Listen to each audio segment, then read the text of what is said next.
hope you had a great weekend. Today I want to talk about the importance of a vitamin. A lot of us, maybe 1 in 4 people that we see every day has a deficiency of vitamin B12. Now, a lot of us may not feel the impact of this deficiency right now, but over the next couple of years, the cumulative buildup of this deficiency of B12 is linked to innumerable problems. Number one, from the lack of red blood cells to fatigue, to the sensation of pins and needles under the feet, to blurred vision, to your gut health. One deficiency of a vitamin can lead to innumerable problems. And in today's world, we look at different problems separately. Instead of looking at the human body and human health in a holistic angle, if someone comes with a problem of fatigue, we look at only that problem. If someone comes with a problem of a sensation of pins and needles under their feet and in their fingers, we look at only that problem. If someone comes with an inflamed tongue or blurred vision, we look at that problem from one spectacle, never realizing that everything in the human body and the human mind is connected with each other, and it needs a holistic approach. Sometimes just a deficiency of a vitamin, vitamin B12, which is a water-soluble vitamin, also known as cobalamin. What happens is this deficiency of a vitamin, we need to understand, is so important for our health, not right now, but in our future. When we look at India today, we look at the rise of dementia. We look at the rise of Alzheimer's, and we wonder what's happening. A couple of years ago, dementia, Alzheimer's were unheard of. Very few people had it. And today it's increasing. And it has its link with a lot of lifestyle issues and also the deficiency of B12. So let's understand exactly how B12 works in the body. And today we're going to break a couple of myths. Like there is this whole myth that vegans and vegetarians will be deficient in B12. I believe this to be a marketing lie, just to push people to buy more vitamin B12 supplements. Because when I look at my non-vegetarian clients, they also have deficiencies of B12, and vegans and vegetarians also have deficiencies in B12. I'm yet to see more deficiencies of vitamin B12 in vegetarians and in people with people who are vegans alone. Vitamin B12, what happens in vitamin B12, we need to understand it's connected with a very important function, the production of DNA that makes our red blood cells. Now, red blood cells has the job of transporting oxygen from the air that we breathe to trillions of cells in the human body. So if we have lesser number of red blood cells, we have lesser amount of oxygen reaching these trillion cells. And we feel fatigued, we feel tired. Our brain doesn't get the right amount of oxygen that it needs for survival.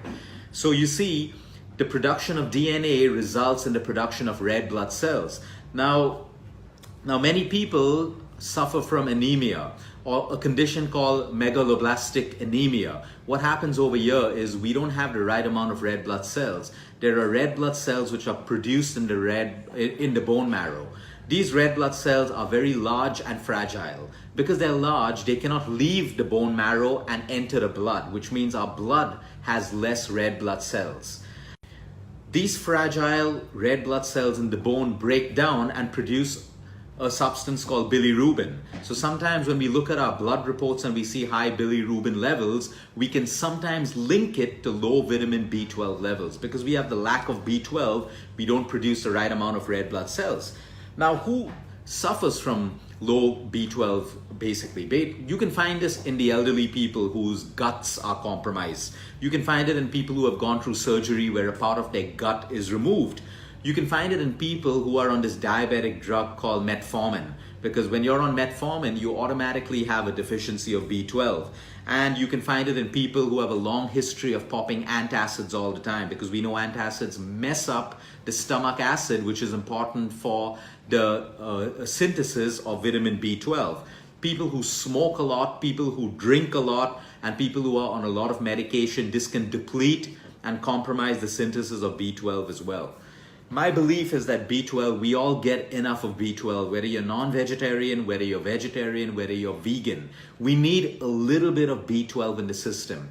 What happens is most of us lack something called the intrinsic factor. The intrinsic factor is a mucoprotein enzyme that is produced in the gastric juices that our stomach produces. Now you need a little bit of B12 to bind with this mucoprotein, which is called your intrinsic factor. This binds with the B12 and takes it to the gut, and it is in the gut that the B12 gets synthesized. So most people who have low vitamin B12 levels have the wrong gut ecology. Their gut health is compromised. You see, there are a lot of us living today with the wrong stomach acid. A lot of us are producing the wrong stomach acid in our system, and because of that we have the wrong intrinsic factor. It is this intrinsic factor in your gut, in your stomach, that is required to synthesize B12. We all get enough of B12, but then there's a whole supplement market that has to keep pushing B12 supplementation. So they tell vegans and vegetarians, hey, you don't get B12 in animals, you don't eat animals, you don't have dairy, so you're gonna lack B12, so to pop a supplement.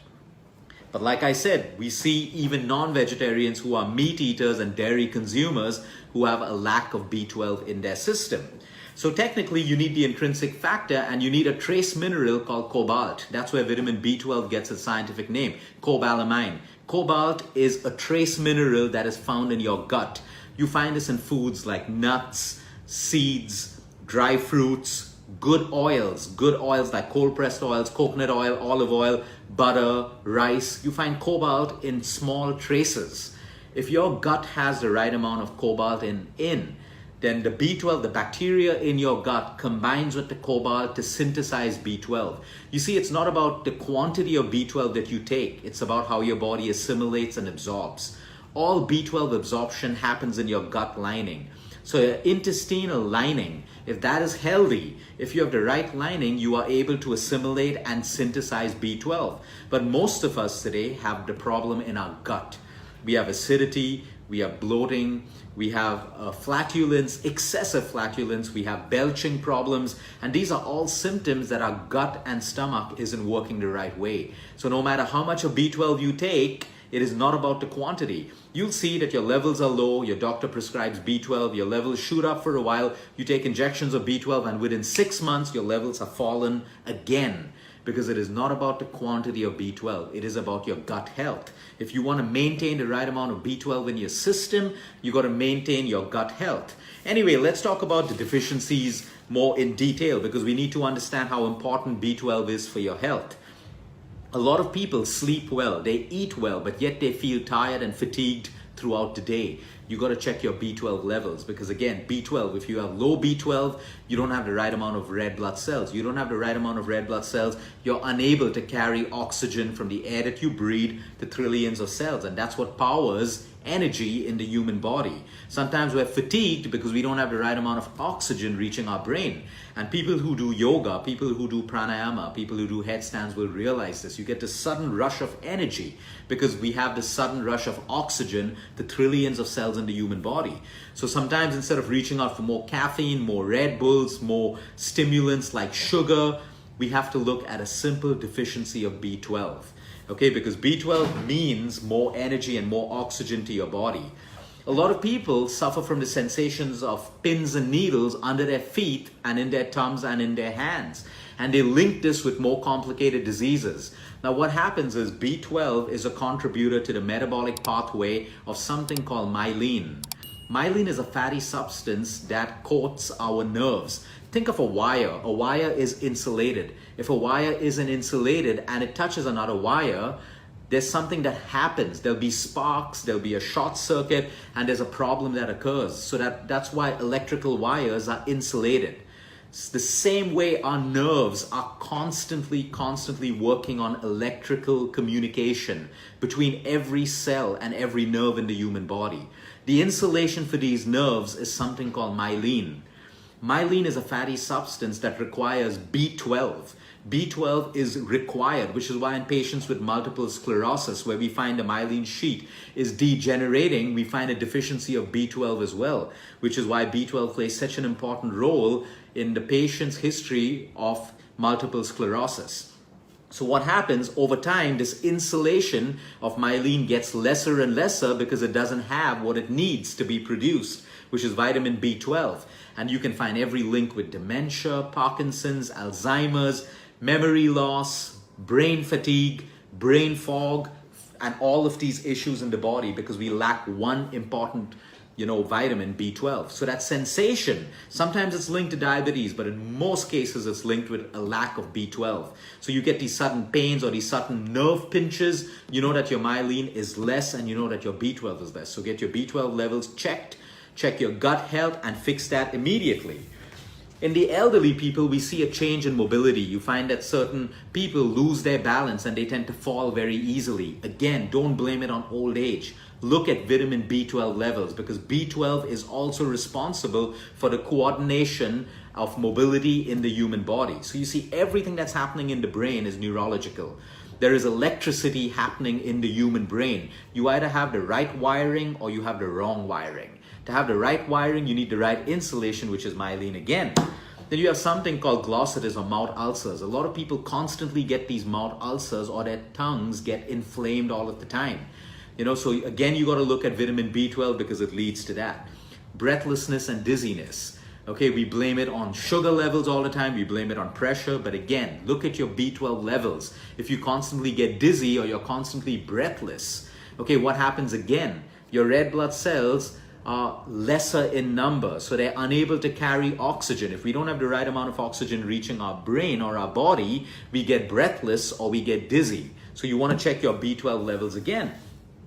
Blurred vision doesn't mean you have to run for a pair of spectacles all the time. Sometimes blurred vision is linked to low B12, because B12 is responsible for the health of your optic nerves. Again, B12 nerves. So if your optic nerves are not functioning the right way and you have blurred vision, you can also look at your B12 levels rather than just looking at the requirement of having spectacles. Sometimes all you need to do is fix that deficiency and your eyesight gets better.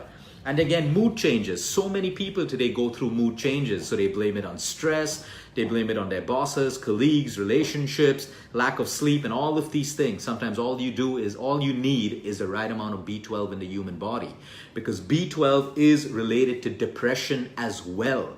Again, neurological. When we feel depressed in our mind, sometimes a small problem can be magnified and it appears to be very big. And we blame it on that problem, but we have a deficiency of B12, which is not allowing our neurological health to work the right way. So before we blame it on depression and label a condition that we're going through with a label like depression, because the moment you label something, it has a psychosomatic effect on the human body and on the human mind. We react to the label of a disease. So sometimes depression or feeling low or tired or feeling sad can be linked to a deficiency of B12.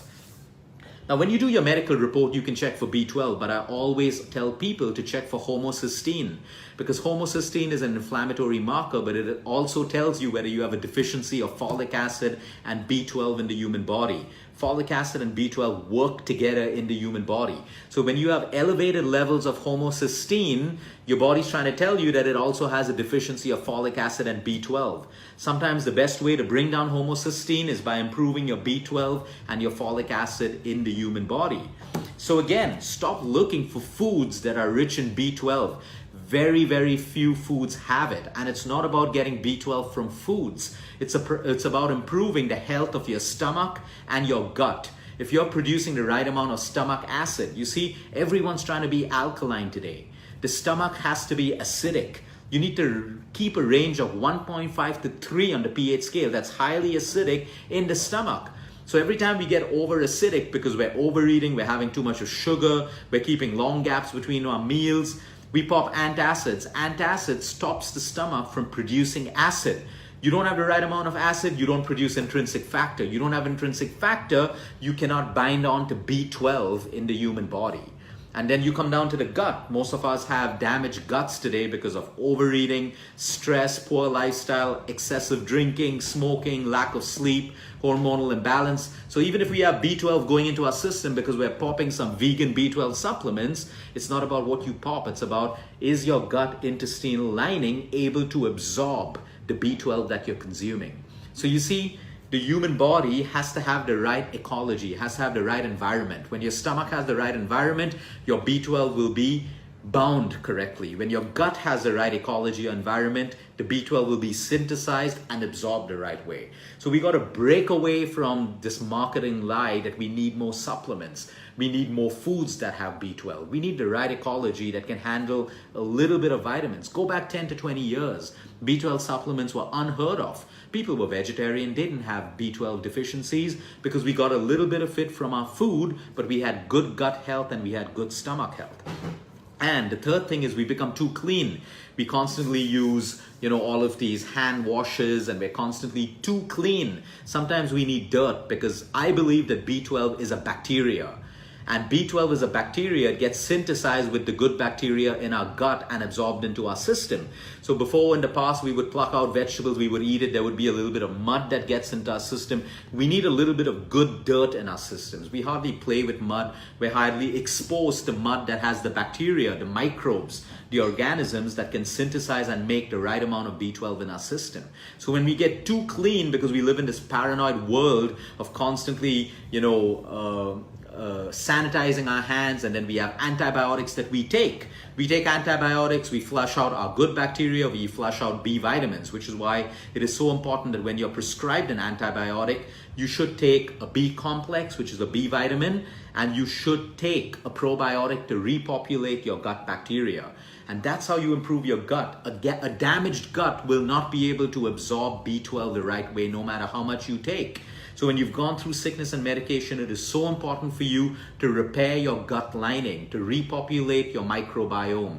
And when you have all of this working well, the intelligence of your system synthesizes just exactly the right amount of B12 that your body requires. So please note, if you have parents who are old, if you know the elderly, yourself, your children, everyone, we need to make sure that we have the right amount of vitamins in our body, and then everything else works better. Sometimes the most complicated disease can be managed by just populating the right amount of vitamins and minerals in the human body. Have a great day, everyone. Until next time, eat smart, move more, sleep right, and breathe deep. If you have a deficiency, you want to speak to your doctor, you want to speak to your GP and get that B12 fixed. But like I said, don't depend on just supplementation. You want to work on cleaning your gut. You want to work on your stomach health. How do you know you have bad stomach health and bad gut health? If you constantly belch after meals, if you have flatulence, excessive flatulence that's smelly, if you have bloating, if you have acidity, you have an irregular bowel system, you're constipated, you have too many loose motions in a day, these are all symptoms of your body telling you, hey, something's wrong with my gut, something's wrong with my stomach. You fix that and you fix a major problem in the human body. Have a great day, everyone.